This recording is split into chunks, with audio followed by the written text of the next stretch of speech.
দেশের বাজারে সয়াবিন তেলের দাম লিটারে ৯ টাকা বাড়ালেও সরকার কিছু জানে না বলছে, এবং এ নিয়ে সচিবালয়ে বাণিজ্য উপদেষ্টার কাছে সাংবাদিকরা জানতে চাইলে তিনি জানান সরকার কিছুই জানে না।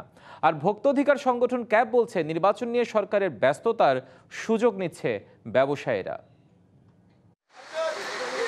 হঠাৎ করেই সয়াবিন তেলের দাম বেড়ে যাওয়ায় রীতিমতো ক্ষুব্ধ সরকার। বাণিজ্য উপদেষ্টা সচিবালয়ে গণমাধ্যমের সাথে আলাপকালে বলেছেন, এর কোনো যৌক্তিকতা নেই। যারা বাড়িয়েছে তাদের বিরুদ্ধে অবশ্যই ব্যবস্থা নেওয়া হবে।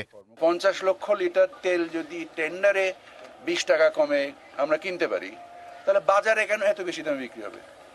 এর তো কোনো যৌক্তিক কারণ আমি খুঁজে পাচ্ছি না। আইনসঙ্গত আমাদের যে ব্যবস্থাগুলো আছে আমরা সবগুলোই নিব।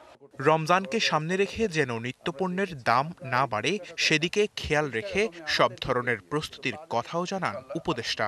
নতুন এবং ফিরে আসা গ্রাহকদের জন্য নগদে চলছে ক্যাশব্যাক সহ প্রতিদিন হাজারো উপহার জেতার সুযোগ। হবে আশা আর ফেরা, সারপ্রাইজ সেরা।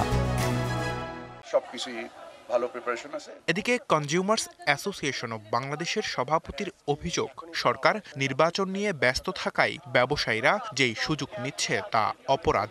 সরকার তো এখন এই মুহূর্তে অনেকগুলো চ্যালেঞ্জে আছে। আপনারা জানেন যে নির্বাচন, আরও আইন শৃঙ্খলা নিয়ে অনেকগুলো চ্যালেঞ্জ আছে। সেখানে আমার কাছে যেটা মনে হয় যে এসেনশিয়াল কমোডিটি এই বাজার ব্যবস্থাপনায় হয়তো বা আরেকটু বেশি ফোকাস করা উচিত।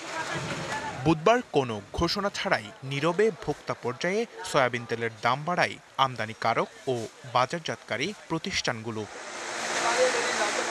DBC news desk.